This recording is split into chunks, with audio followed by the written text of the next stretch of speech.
Hello বন্ধুরা, আজকে দেখো আজকে আমরা ঢুকছি এই দীঘার জগন্নাথ টেম্পল। আমরা বাইরে থেকে ফটো তোলা এলাও, তাই বাইরেটা তোমাদের ঘুরে ঘুরে দেখাবো কেমন লাগছে। দেখো এই যে দেখো কিছুক্ষণ বাদেই হয়তো ক্যামেরা বন্ধ করে দিতে হবে, কারণ জগন্নাথ দেবের টেম্পলের ভিতরে একদম অ্যালাউ না।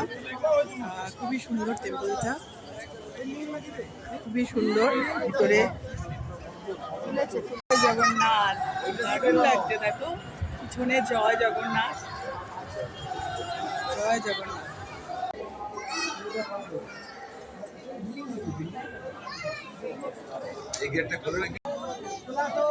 এই যে সুন্দর ছবি,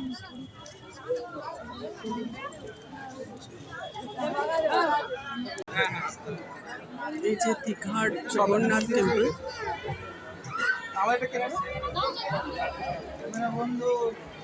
গেছি, এটা হচ্ছে পুরী সেই দীঘার নতুন, যেটা ভীষণই চলছে, নতুন একদম নিউ বিল্ড জগন্নাথ টেম্পল। এই যে খুব সুন্দর বানিয়েছে এই জগন্নাথ টেম্পলটা। আস্তে আস্তে করে ভিতরে ঢুকছি, ভিতরে ফটো তোলা অ্যালাউ না। জগন্নাথ মন্দির, এটা হচ্ছে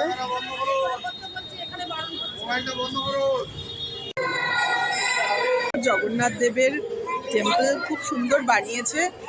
ভিতরে ছবি তোলা অ্যালাউ ছিল না, তাই ছবি তুললাম না। দেখো ভীষণ সুন্দর স্ট্রাকচার, ঠাকুরের মন্দিরটা ভীষণই সুন্দর। দীঘা আমার ভ্রমণ করা খুবই ভালো লেগেছে। আর এই সত্যি মন্দিরটা দেখার মতো, আর তোমাদেরকেও বলা থাকতো তোমরা যদি দীঘায় আসো অবশ্যই দেখবে, ভীষণ সুন্দর। এই জগন্নাথ টেম্পলটা 24 একর জমি নিয়ে অবস্থিত। জগন্নাথ টেম্পল উদ্বোধন হয়েছিল এপ্রিল মাসে 2024-এ।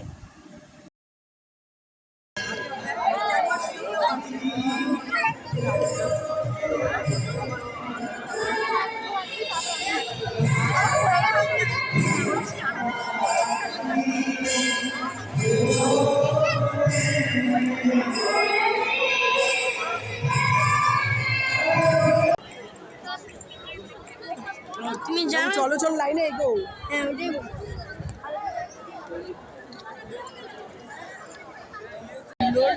টেম্পলগুলো দর্শন করতে অনেক সময় লাগে, আমরা লাইনে দাঁড়িয়ে দাঁড়িয়ে ঢুকছি। খুবই সুন্দর। হ্যাঁ,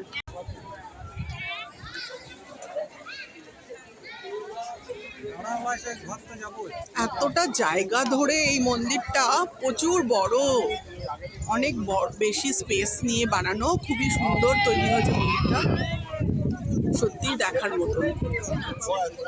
যে আমি সমাধি, খুব সুন্দর মন্দিরটা দেখলাম। কেমন লাগলো তোমার মন্দিরটা? খুব সুন্দর, এত সুন্দর মন্দির বানিয়েছে, খুবই সুন্দর, খুব ভালো লাগে। এখন দেখো কত লোকের ভিড়, তাই না? ভিড় আছে, মন ভরে যাবে মন্দিরটা, আনন্দে মন ভরে যাবে। বুঝতে পারছিলে, দেখো সুন্দর একটা জলাশয় তৈরি করে এখানে সুন্দর দেখো পদ্ম পাতা, অনেক পদ্ম পাতা দেখতে পাচ্ছি, পদ্ম ফুল। হ্যাঁ, পদ্ম ফুলও দেখা গেছে, একটা দুটো পদ্ম ফুলও আছে। খুব সুন্দর এই পুকুরটা, আর এই যে টেম্পল।